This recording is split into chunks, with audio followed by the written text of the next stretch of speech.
कक्षा 9 विषय हिंदी पाठक्रम 11 एक यात्रा यह भी लेकर मैं सतीश पंडित आपके समक्ष उपस्थित हुआ हूँ। यह एक यात्रा वृत्तांत है जिसके लेखक है रामदरस मिश्र।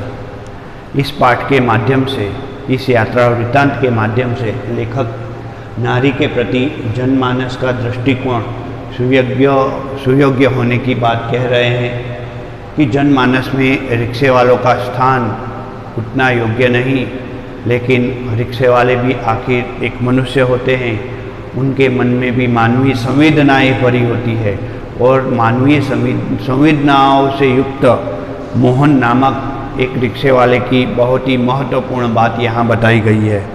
बात की जाए लेखक रामदरस मिश्र की, तो हिंदी साहित्य के बहुत ही महत्वपूर्ण साहित्यकार रहे हैं। उन्होंने अनेक कहानियाँ और उपन्यास अपनी कलम के द्वारा लिखे हैं। उनके कहानियाँ और उपन्यास बहुत ही बहुचर्चित रहे हैं, जिनमें से है पानी के प्राचीर, जल टूटता हुआ आदि उनके महत्वपूर्ण उपन्यास रहे हैं। इसके सिवा उन्होंने बहुत ही महत्वपूर्ण कहानियाँ भी लिखी है। उन्हें साहित्य में महत्वपूर्ण योगदान के लिए उत्तर प्रदेश सरकार ने भारत भारती पुरस्कार से सम्मानित किया था। रामदरस मिश्र एक यात्रा वृत्तांत के बारे में इस पाठ में बात कर रहे हैं। रामदरस मिश्र की पत्नी एक बार बीमार हो गई थी और लेखक रामदरस मिश्र उनका इलाज कराने के लिए ग्वालियर गए। वहाँ जैसे ही वह रेलवे स्टेशन से बाहर आने की कोशिश कर रहे थे तो बहुत सारे ऑटो रिक्शा वाले उनका पीछा करने लग गए थे। कहने लग गए, बाबूजी आप हमारी ऑटो में बैठिए, बाबूजी हमारी ऑटो में बैठिए। लेकिन रामदरस मिश्र को पता था कि कई लालचू और लोभी ऐसे ऑटो वाले होते हैं जो रिक्शा में बिठा देते हैं और ढेर सारा किराया मांगते हैं। आपने भी यह दृश्य देखा होगा यदि कभी आप रेलवे से सफ़र कर रहे हो। जैसे ही स्टेशन पर उतरते हैं ऑटो वाले किस प्रकार पीछा करने लगते हैं। शुरुआत में तो वह काफ़ी मीठा मीठा बोलते हैं, लेकिन बाद में हमें पता चलता है कि वह जब किराया मांगते हैं तो वह किराया देते समय हमें बहुत कड़वा लगता है, क्योंकि इतना अधिक मांग लेते हैं, इतना मुंह फाड़ लेते हैं कि हमें लगता है कि हो गया।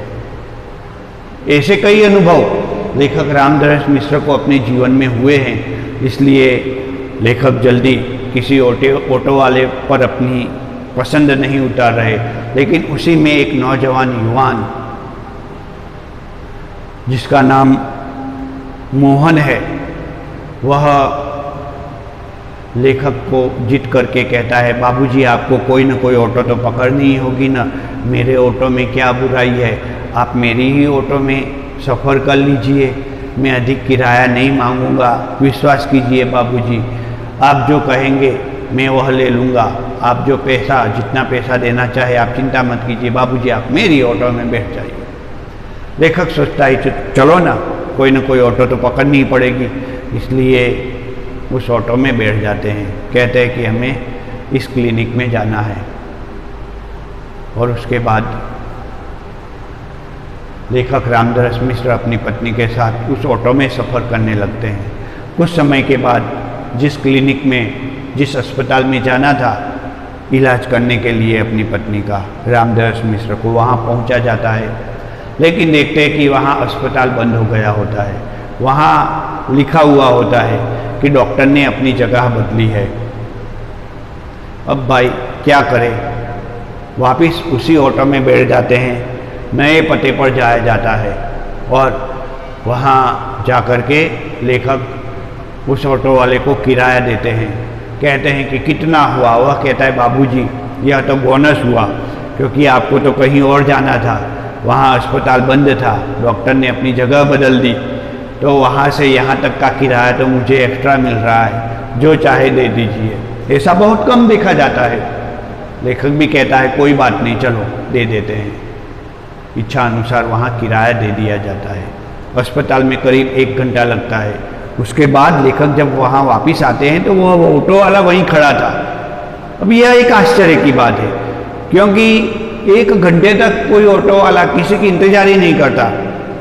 उसे तो पैसों से मतलब होता है, कोई और पैसेंजर मिले लेकर रवाना। लेकिन इस ऑटो वालों ने, इस ऑटो वाले मोहन ने ऐसा नहीं किया। लेखक खुद आश्चर्य में डूब जाते हैं। लेखक को लगता है कि इस ऑटो वाले के मन में पता नहीं क्या चल रहा है, यह हमें लूटना चाह रहा होगा, वरना इतनी देर इंतजार ही ना कर सके। ऑटो वाले को देखकर लेखक कहते हैं कि अरे अभी तक तू गया नहीं, यहीं खड़ा है। बाबूजी, आपको कोई होटल में तो जाना होगा ना, बता दीजिए, मैं आपको छोड़ देता हूँ। ठीक है, उसकी ऑटो में बैठ जाते हैं। होटल में छोड़ दिया जाता है और वहाँ जाते समय यह ऑटो वाला कहता है कि बाबूजी, आप कहाँ से आ रहे हैं और आप कितने दिन इस शहर में रहना चाहते हैं। लेखक कहते हैं, देखिए, कल शाम को शताब्दी ट्रेन पकड़कर हमें अपने शहर वापस चला जाना है, तो बाबूजी कल पूरे दिन कहीं ना कहीं घूमिएगा। आप ग्वालियर में आए हो डॉक्टर इलाज कराने के लिए, लेकिन आप ग्वालियर के घूमने लायक स्थलों का निरीक्षण कीजिए, आपको मजा आएगा। मैं कल सुबह होटल में आ जाऊंगा। दूसरे दिन सुबह वह होटल में आ जाता है। पूरे दिन बड़े लगन और प्रेम से, मन से लेखक और उनकी पत्नी को शहर के अच्छे अच्छे देखने लायक स्थानों से परिचित करवाता है। उसके बाद दिन का समय होता है, भोजन का समय होता है। लेखक और लेखक की पत्नी इस ऑटो वाले को कहते हैं कि आप भी आइए भोजन करने के लिए, चाय पान आदि के लिए। और उसके बाद दोनों का परिचय प्राप्त होता है। दोनों का अर्थात वह लेखक से अपना परिचय प्राप्त करता है और लेखक स्वयं उनसे परिचय प्राप्त करते हैं।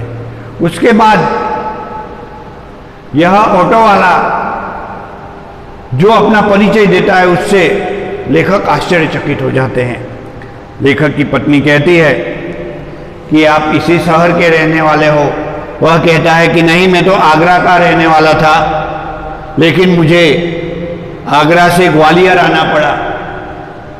बात ऐसी थी कि मैं आगरा में पढ़ाई करता था, साथ साथ में ऑटो रिक्शा चलाता था, और एक दिन एक ऐसी घटना मेरे जीवन के साथ हुई जिसने मेरे जीवन को पूरा का पूरा परिवर्तित कर दिया। शाम का समय था, किसी छोटे मोटे गांव से मैं अपनी ऑटो रिक्शा लेकर के अपने घर की तरफ जा रहा था, लेकिन उसी समय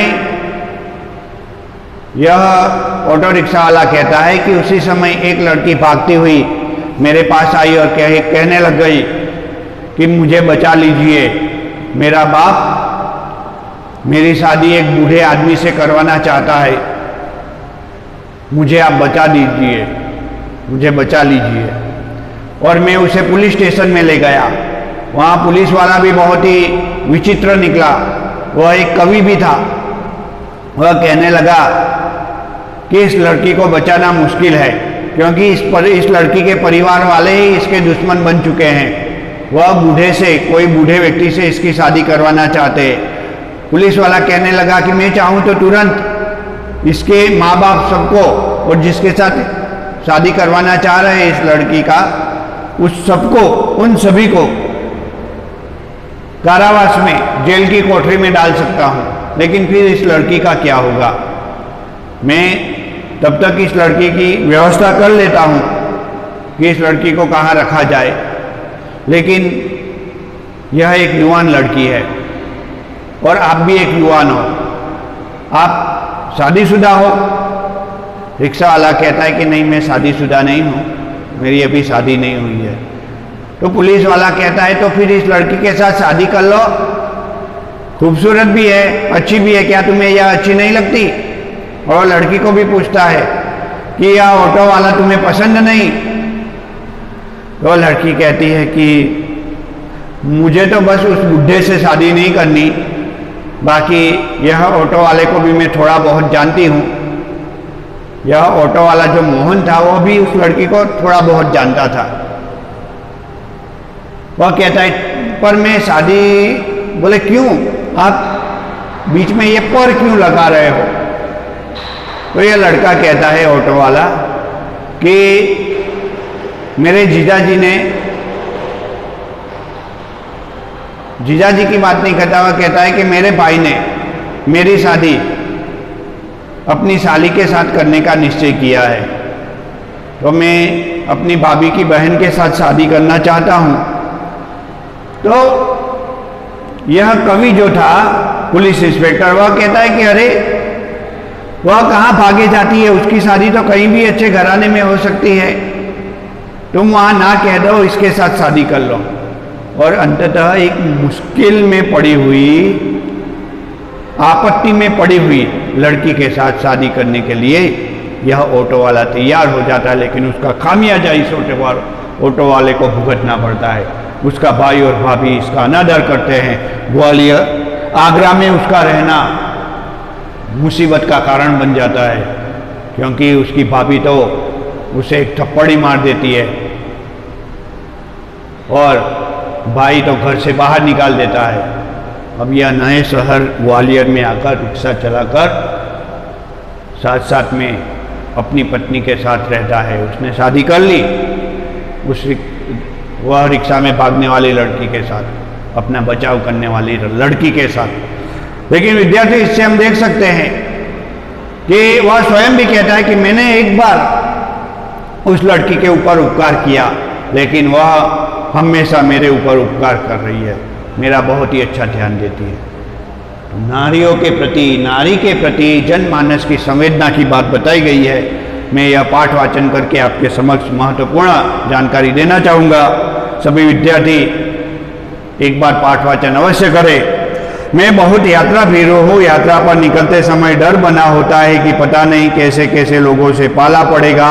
सबसे बड़ी असहजता तो अनुभव होती है तब जबकि अंट संट किराए मांगने वाले ऑटो रिक्शा वाले मिल जाते हैं। नए शहर में कैसे कैसे लोग मिलेंगे, यह भी चिंता बनी रहती है। यहाँ लेखक की चिंता की बात बताई गई है। तो इस बार एक डॉक्टर से मिलने के लिए ग्वालियर जाना पड़ा। पत्नी साथ थी, इसीलिए आश्वस्ति बनी हुई थी। स्टेशन पर उतरते ही ऑटो वाले पीछे पड़ गए। हम चुपचाप आगे बढ़ते रहे। एक नवयुवक ऑटो वाला साथ लग गया। हम कुछ बोले बिना आगे बढ़ते रहे कि उसकी आवाज आई, बाबूजी आप आखिर कहाँ जाएंगे? और आप कहीं ना कहीं जाएंगे ही ना, तो कोई ना कोई ऑटो रिक्शा तो करेंगे ही ना, तो फिर मेरी ऑटो क्यों नहीं? उसकी जिद और आवाज में कुछ ऐसी करुणा थी, ऐसा आकर्षण था कि मैंने स्वीकृति दे दी, उस ऑटो में बैठ गया। तो यहाँ पे लेखक बीमार हैं, साथ में पत्नी भी है और ग्वालियर आए हुए हैं, रेलवे स्टेशन में उतरे हैं।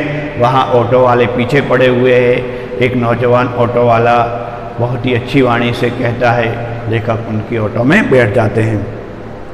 वह प्रेम भरी बातें करता रहा और हमें डॉक्टर के वहाँ पहुँचा दिया और उसके द्वारा बताए गए वांछित पैसे देकर डॉक्टर के घर की कॉल बेल बजाई। ज्ञात हुआ कि डॉक्टर ने क्लिनिक की जगह ही बदल दी है।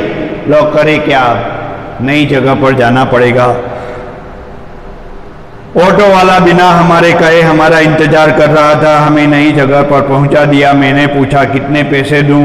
बाबूजी जो इच्छा हो दे दीजिए। वैसे डॉक्टर के घर तक के पैसे मुझे मिल ही गए हैं और यह पैसे तो अतिरिक्त है। यह बात भी सही है। उसने पूछा, बाबूजी यहाँ से कहाँ जाएंगे? मैंने होटल का नाम बता दिया और कहा, भाई तुम यहाँ देर तक खड़े मत रहना, मैं अस्पताल में जाकर आता हूँ। कुछ वह बोला नहीं। हम डॉक्टर के पास चले गए। घंटे भर बाद जब वहाँ पहुँचे तो हमें महसूस हुआ कि अरे यह ऑटो वाला तो वही लग रहा है। हाँ वही तो है। वह हमारे भीतर घर करता जा रहा है। होटल पर छोड़कर उसने पूछा, फिर कब आऊँ? यानी आप शहर में कहीं तो घूमेंगे ही ना, फिरेंगे ही ना? आपको जहां जाना होगा मुझे बता दीजिएगा, तो आपको घुमाने के लिए मैं कब आ जाऊं बताइए। भाई आज तो थके हैं, आराम करेंगे, कल घूमेंगे। ठीक है बाबूजी। यह रहा मेरा मोबाइल नंबर, मुझे फोन करके बुला लीजिएगा। अरे तुमने अपना नाम तो बताया नहीं। मोहन। मोहन अच्छा नाम है, इस प्रकार परिचय हुआ। तो विद्यार्थियों, आज मैंने महत्वपूर्ण एक यात्रा यह भी की बात बताई और पाठ वाचन आरंभ किया है। बाकी का पाठ वाचन लेकर मैं दूसरे वीडियो में उपस्थित हो जाऊंगा।